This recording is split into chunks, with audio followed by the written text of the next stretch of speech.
Breaking news out of Tuscaloosa, Alabama. Jordan Renaud has committed with the Crimson Tide. Andrew Bone alongside Trey Yanity here as we join you for another breaking news update. And guys, as we get into this show tonight, please hit the like button. Please subscribe to our channel. And if you've not done so already, join Bama Insider. $1, guys, for an entire year of coverage. So be sure to get in it while you can here. And another big breaking news update here for us. And Jordan Renaud, a 4-star, the number 9 edge rush player in the country, the number 12 player out of this 2023 class in the state of Texas, number 67 overall. Another huge get for the Crimson Tide here. It was decided between Texas A&M, Alabama, Oklahoma, ultimately decides. With Nick Saban and the Crimson Tide, what led to this decision, and ultimately, what do you think was the most important factor for Jordan Renaud?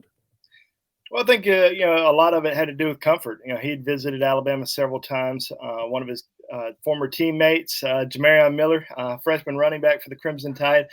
Jordan has been speaking with him just about every single day about Alabama, what it's like being a student athlete, what workouts are like, what game preparations are like, and what it's like just being a student in Tuscaloosa and classes. So he's got that familiarity with with Jamarion, learning about Alabama. But I think the trips to Tuscaloosa have also been really important throughout his entire recruiting process. Now, he hasn't been to Alabama since June. A lot of people were thinking maybe Oklahoma had overtaken the Crimson Tide because he visited the Sooners in late July, returned for his official visit 2 weekends ago. So, there was a really close battle between Oklahoma and Alabama, but in the end, ends up being Alabama. And I think he just likes the work ethic, everything that Alabama players put into it, every single day. He likes the grind. He recently said that if you work in the mud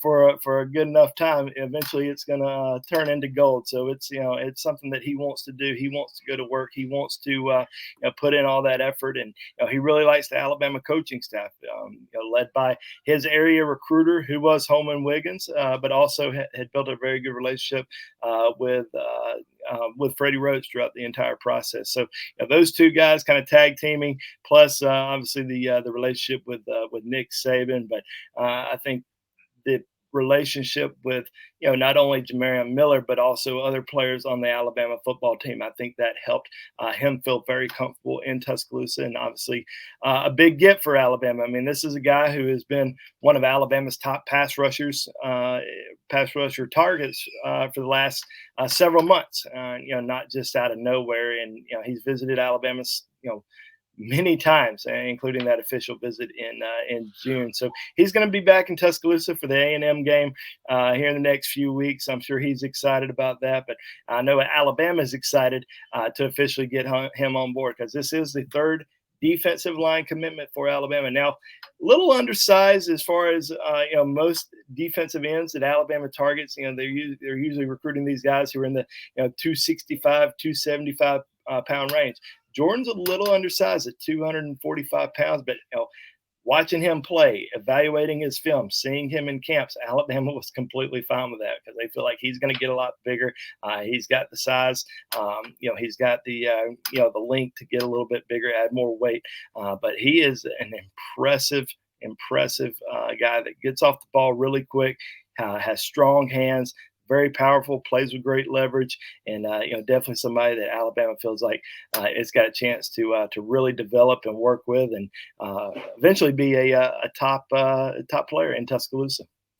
It's really exciting to hear, what he likes about Alabama, that work ethic, getting in there and, ready to get to work right away there. And, it's exciting to get a player like this as well. Like you said, a third defensive lineman in this class already. And, another guy that is in the legacy of great Alabama edge rush, defensive end type players here. But what Alabama fans need to know about him as a player, more specifically, where do you see him kind of fitting into this defensive line? And, do we see him right away at Alabama?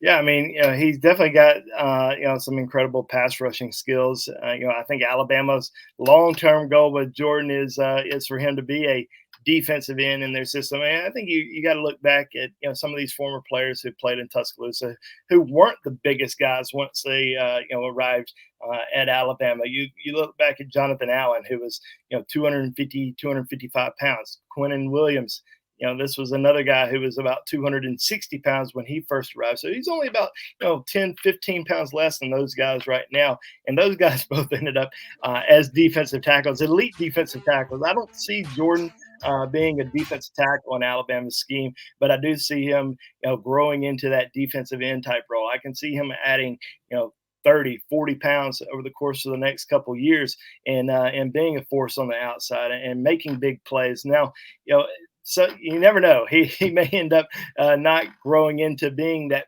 big defensive end. He could just be an edge rusher for Alabama, being in that 265-pound range. We'll just have to kind of wait to see how his body develops over the course of the next couple of years. But he plays with a lot of energy, a lot of passion, and definitely somebody that I think is going to have a big impact on Alabama's defense.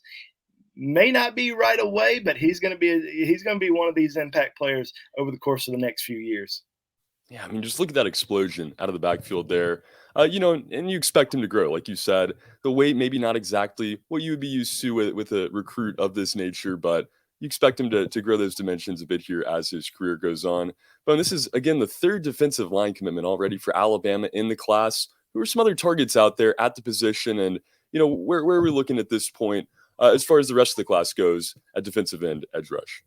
Yeah, I think the biggest thing right now is just trying to, figure out who is going to be those next few guys to commit over the course of the next few months on the defensive line. Because there are some players that they're still recruiting who are currently committed elsewhere, including Peter Woods, Kelby Collins. Now, Kelby Collins is going to make an official visit to Alabama here in the next couple of weeks for that Texas A&M game. So will Alabama potentially have a chance to flip him away from Florida? Obviously, they're still recruiting him. They want him. They want to keep him in state.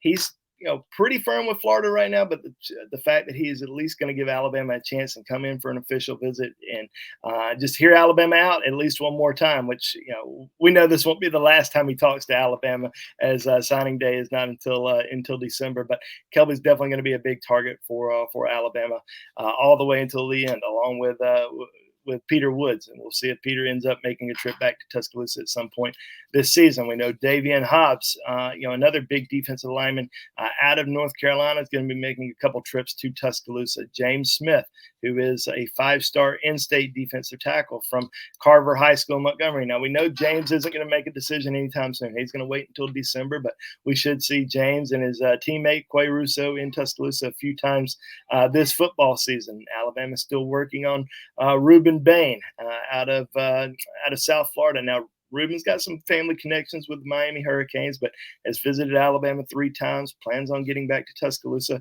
at least one more time before making that decision. So we're continuing to watch Ruben Bain. One other guy, Jordan Hall out of Jacksonville, he recently said that he's going to make a trip to Tuscaloosa at some point this season. He says that Alabama, Georgia, Florida, kind of that top 3 for him. I do think Alabama's probably on the outside because he hasn't visited Alabama much, wasn't in Tuscaloosa during the summer, but has made a trip to Alabama in the past. So we'll see if Jordan ends up making a visit up to Alabama this season, see if they can get involved. But still heavily recruiting some talented defensive linemen. They certainly want to add a couple more. Elijah Davis is another one, junior college defensive lineman out of Mississippi. So we'll see if Alabama can potentially add another JUCO player, because they already have the top 2 junior college players in the country committed with Malik Benson and Justin Jefferson. So we'll see if they possibly can get a third.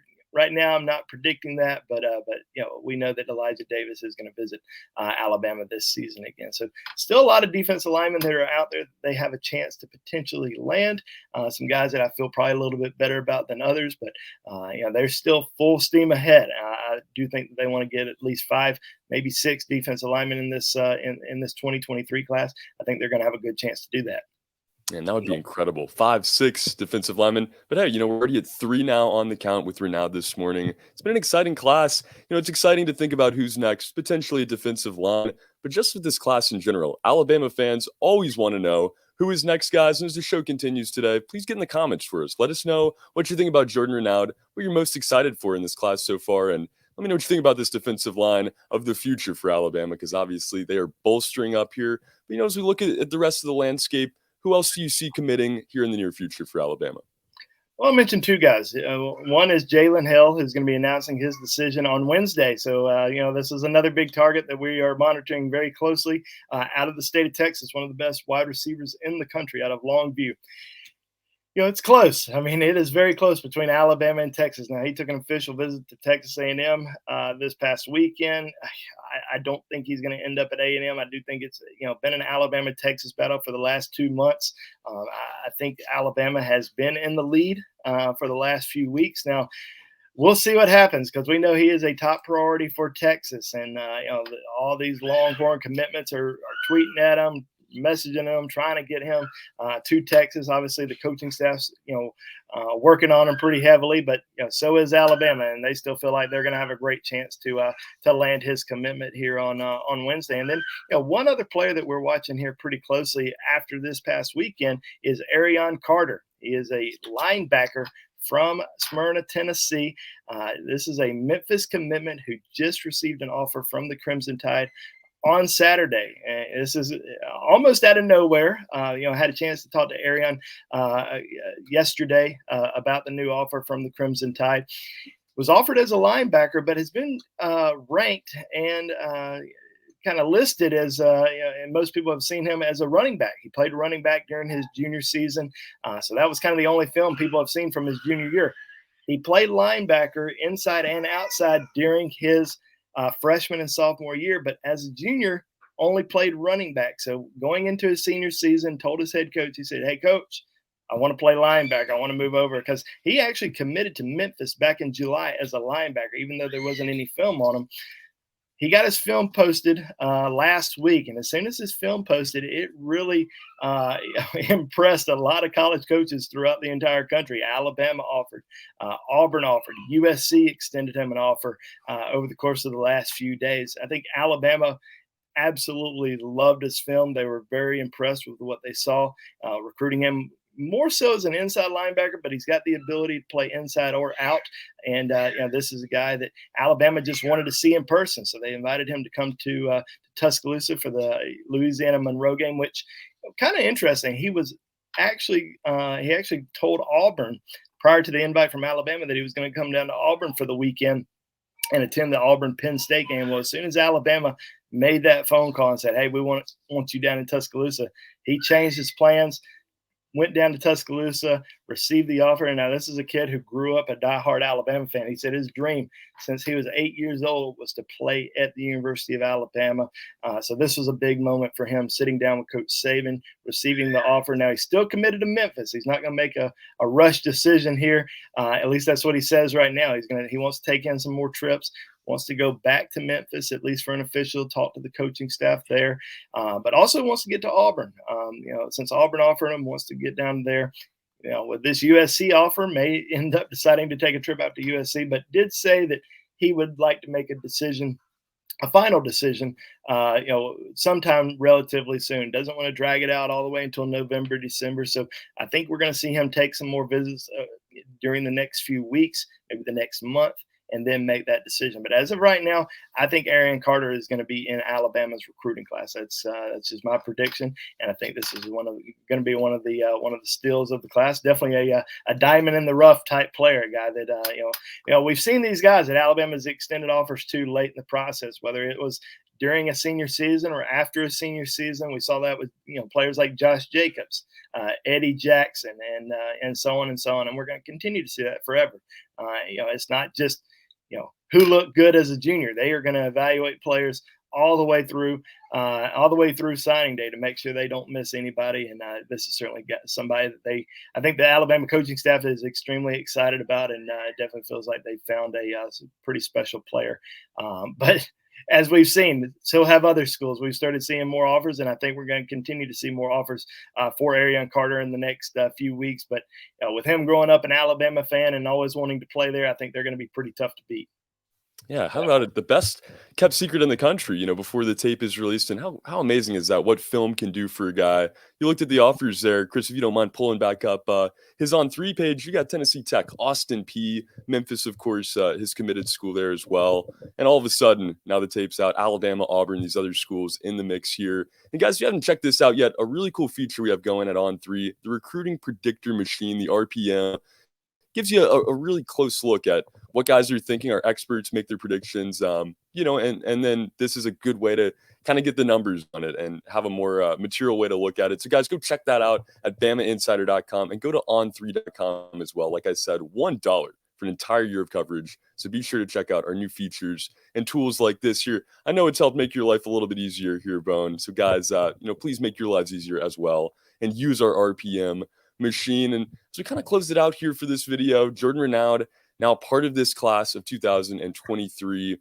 Your final thoughts and what you expect out of Renaud and the rest of this 2023 class. Well, currently 22 commitments in this 2023 class. Alabama's certainly wanting to add plenty more. People keep asking me how many, more spots, remain in this class. I wouldn't be too concerned about the spots just yet. I mean, I think Alabama's, certainly has some room. They could potentially get all the way up to 30. I mean, there's a lot of guys who are still out there that they are still recruiting. I mean, you look at the class right now, 22 commitments. That means there's, if you were looking at it saying, oh, they're only going to take 27 guys, I think that's just a casual answer is, 27, 20. Well, that's only 5 or 6 more guys. And you look at all the guys who are still out there, wide receivers, still recruiting tight end, still recruiting several defensive linemen, still recruiting some linebackers, still recruiting defensive backs. I mean, there's still some positions. Now, I do think it could be anywhere between 27 and 30, but I wouldn't rule out 30 in this class, especially if they can get the guys that they want at the linebacker position, at the defensive line position. If they can get receivers that they want. I mean, numbers are going to start to get tight as we see some more decisions happen over the course of the next few weeks. It's going to be interesting to see kind of what happens with some of these other commitments in Alabama's class right now, because other schools are still heavily pursuing. We know Tony Mitchell just took a trip out to Texas A&M. Even though I'm not very concerned with Tony Mitchell right now, we know that other schools are still going to continue to recruit him. He's going to take official visits. We know Justice Haynes and Caleb Downs are still being heavily pursued by Ohio State and Georgia. We know some other guys are, certainly being recruited by a lot of other schools as well. Jahil Hurley still receiving a lot of interest from Auburn. We'll see what happens. As of right now, I feel pretty comfortable with this, entire class staying intact. But as we kind of get closer to the early signing period, there's going to be probably some pressure on these kids, especially when they start taking visits elsewhere. But I think in the end, I think all of these guys are going to end up sticking with Alabama, and they're certainly going to add some more big commitments over the course of the next few months. The #1 class in the country to this point. Guys, you're going to want to keep up with it. Follow Andrew on Twitter at AndrewJBone. Follow Bama Insider on Twitter as well, just at Bama Insider. Subscribe to our YouTube page and hit that like button on the way out for me. But Jordan Renaud, defensive lineman, is committed with the Alabama Crimson Tide in the 2023 class. Have a great night, everybody, and roll Tide.